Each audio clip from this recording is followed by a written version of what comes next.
Magkano po ba yung konsulta package ngayon? It's about 1,700 ang budget po per person. Alam po nyo, yung aking pong bunsong anak, meron pong isang simpleng alaga na aso. Yung 1,700 po para sa aso, hindi pa po sapat. Hindi pa po sapat Itong pinag-uusapan po natin, Mr. President, Your Honor, tao po mga tao po ito. Dati po kasi, nung panahon ni Manuel Ledesma, parang yung pagtrato niya sa PhilHealth, para pong ginawang private corporation. Katakot-takot na corruption po sa PhilHealth. Tingnan na lamang po ninyo kung bakit nawawaldas. Ginawa pong milking cow ang PhilHealth. Hanggat maaari ay sapat ang pondo ng PhilHealth para mapaglingkuran ang ating mga kababayan, lalong-lalo na po yung nasa panig ng kahirapan.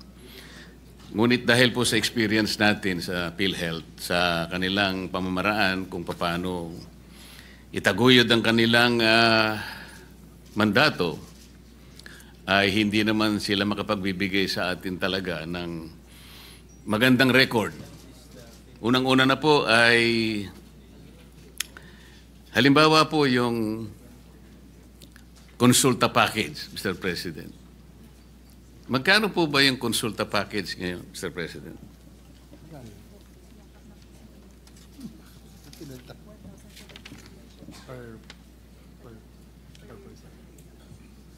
Mr. President, itong konsulta package, yung maganda tinanong nyo, pinalitan na po nila yung pangalan, naging Yakap Caravan na. It's about 1,700 ang budget po per person, Mr. President. Magkano po, Mr. President? 1,700 pesos. Yan po yata sa konsulta package, Mr. President.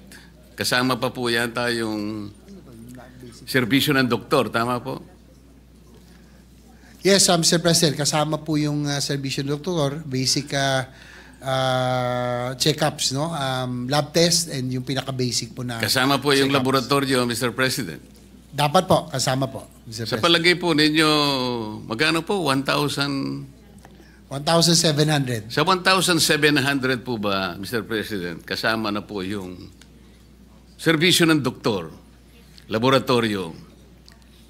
Magkano kaya ang matitira po para kahit sa simpleng, halimbawa, simpleng sakit na lang. Na-estimate po ba ninyo, Mr. President, na talaga namang hindi na realistic naman yung 1,700. Siguro po nung 1950 siguro, baka sakaling mataas pa po ang mataas pa po ang halaga ng piso noon 1950 siguro, ang palitan ng dolyar siguro, baka mas mataas pa yung, baka isa 5 centimos natin noon isang dolyar ng Amerikano, Mr. President. Hindi ko po alam. Kasi si Senador Jinggoy po, napanganak na ng 1950s. Ako po, 60s po ako Ano po, realistic po yung 1,700 na konsulta package, Mr. President? Ito bang 1,700, does that include the professional fee of the Yes, doctors? Mr. President. Kasama yung laboratorio. Ano pa po kaya ang mabibili? Of all the doctors? Is it Yes, the standard Mr. fee? President. Kaya po, okay lang po yung masapatan po talaga. How did they derive on that figure? Baka masasagot po ng inyong butihing kapatid, Mr. President.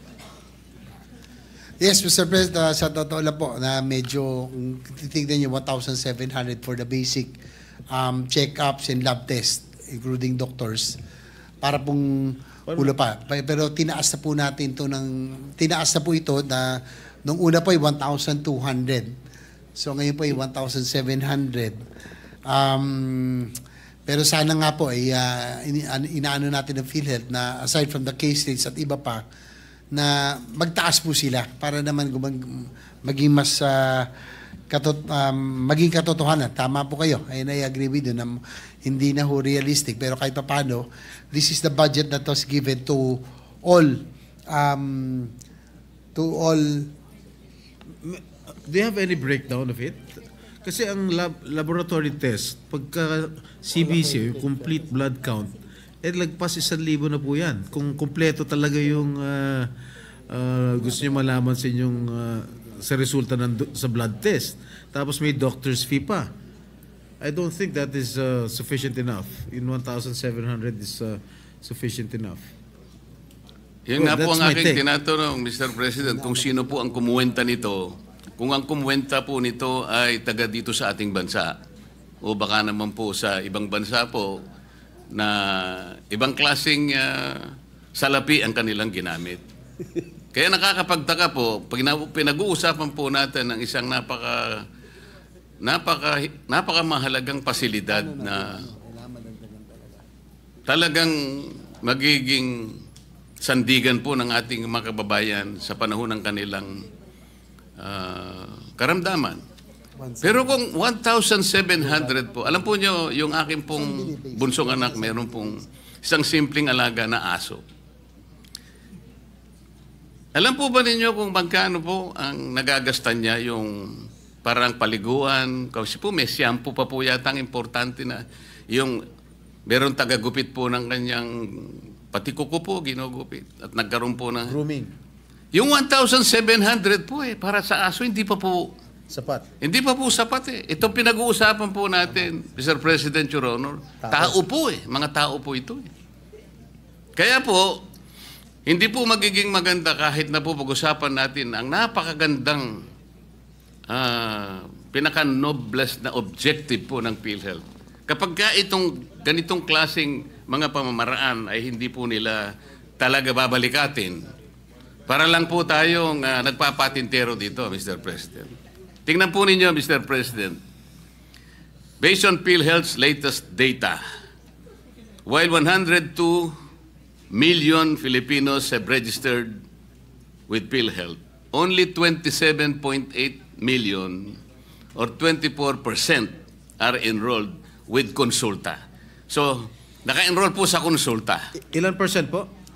24% lang po ang naka-enroll out of 102 million registrants. Kahit na po naka-register, kung 1,700 lamang po ang package, baka po sa daga pwede po ito, Mr. President. Hindi, gusto ko lang po malaman kung kanino po galing yung 1,700 pesos per package. Kung PhilHealth ba? Sino ba? Kaya po nung tinanong ko po, Mr. President, ang sagot po ay 1,700, sinagot po ng ating... Yeah. Where did that figure come from? Siguro. Yes, Mr. President, actually, nagpapasalamat ako kay Senator Marcoleta for pointing this out. Talagang kung titingnan nyo, parang kulang talaga, no? Realistically. Pero yun nga po ang nilalaban ho natin sa PhilHealth ngayon. Hopefully with this new administration under Dr. Mercado, na maiba naman ang magiging direksyon ng PhilHealth. Dati po kasi nung panahon ni Manuel Ledesma, parang yung pagtrato niya sa PhilHealth, para pong ginawang private corporation. Na alam niyo naman ho, Mr. President, sa insurance, ang ugali ng private insurance, kung makakatakas sa liabilities yung mga dapat nilang bayarin, doon po sila kumikita. At the end of the year, pinagmamalaki nila yung kanilang savings and kanilang kinita, no? Pero in the case of PhilHealth, dapat po, dahil po yung government agency, and this is the only agency that is tasked to implement universal healthcare, dapat po talaga ay inuubos ito sa ating mga pasyente, sa ating mga kababayan.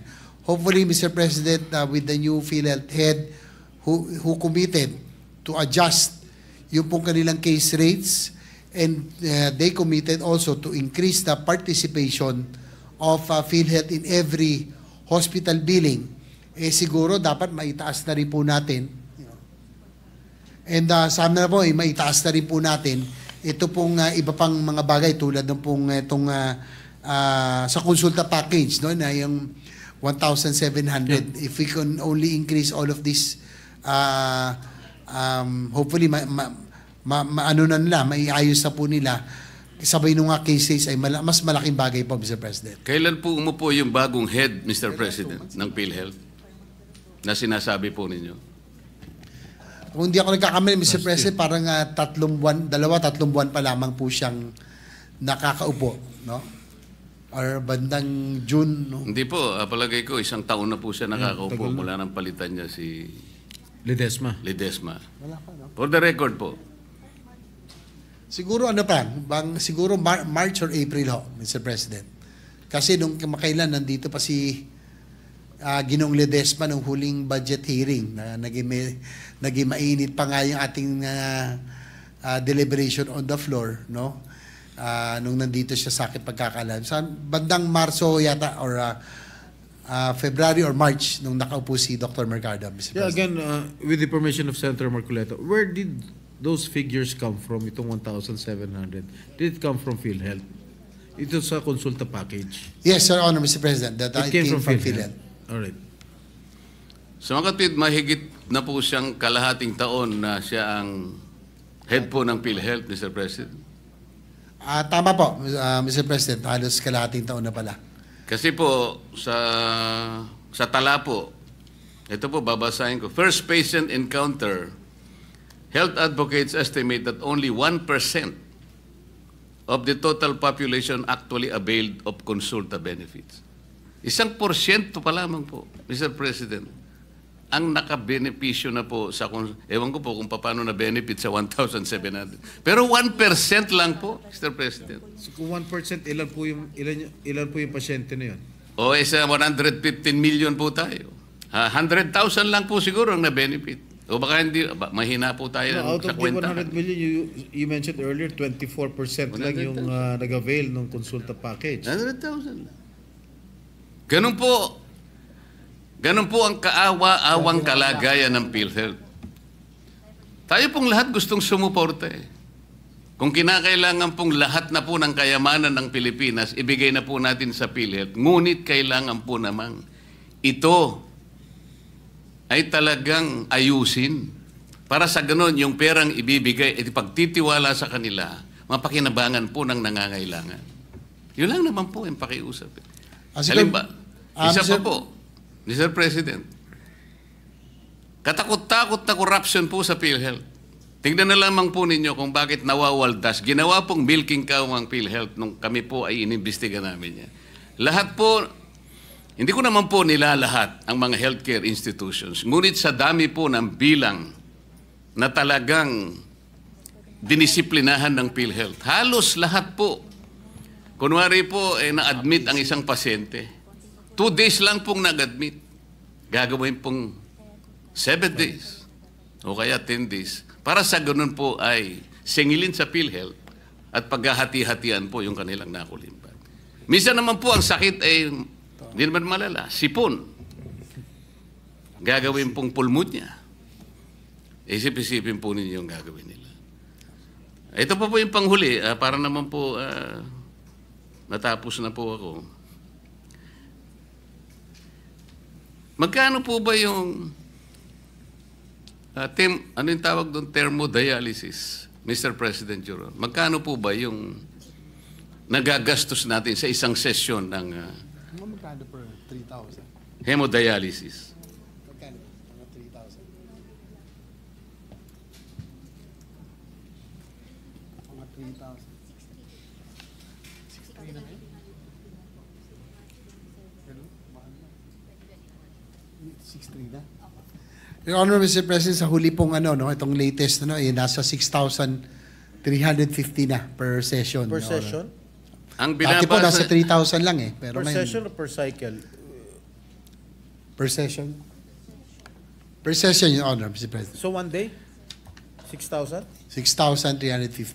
So how can the kaya ko po afford that? tinatanong, Mr. President, may palagay po ako ng pinagbasihan po ninyo ng inyong sagot, Mr. President, Your Honor, ay itong nakuha ko pong post dito sa social media. Ito babasahin ko lang po sapagkat nakuha ko lang po. Marcos Legacy. Dialysis, sagot na ni PBBM sa pamamagitan ng PhilHealth. Lahat tayo ay miyembro at kabahagi nito. Ngayon po, sabi niya, second post, BBM Youth Movement. Libre na ang dialysis. Sa halagang 6,350 bawat hemodialysis session, sagot ng PhilHealth, hanggang 156 sessions sa buong taon. Ang tanong ko po, sino na naman po ang kumuwenta noong 6,350? Kasi po kanina, yung konsulta, nagtataka na rin po ang ating presiding officer kung sino ang kumuwenta ng 1,700. Saan po kinuha yung 6,350? Your Honor, Mr. President, dapat po sana under the UAC law, meron po tayo tinatawag na HTAC, no, yung Health Technology Assessment Council, na ito po ay mga panel of experts, no, mga spesyalista, na sila po dapat nagde-determine kung ano po yung mga, anything technical, sila po dapat ang tinatanong. So, siguro yan ang dapat natin malaman din kung sakaling magkaroon ng budget hearings o anumang hearings na nandito po ang PhilHealth, kung paano ho nila nakuha yung pong amount na 6,350 per session. Dahil ang pagkakaalam ko kamakailan, dati ay nasa 4,000 pesos lamang per session. So, nagulat din ako na medyo tumaas na ng 6,350 from about 4,000 pesos. Your Honor. Mr. President, kasi po, dun sa 6,000 pesos, is that a government-owned hospital or private? 6,000. Any po, Mr. President, it's a government hospital or any private hospital as long as it's PhilHealth accredited, Your Honor.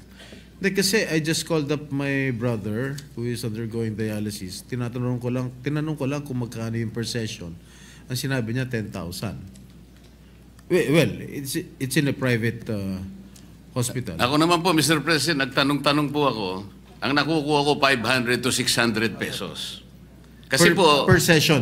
Per session po. Kasi kung 156 sessions per year, yung 6,350, halos 1,000,000 po yun sa isang taon. Ang budget po ng PhilHealth sa dialysis is 20 billion.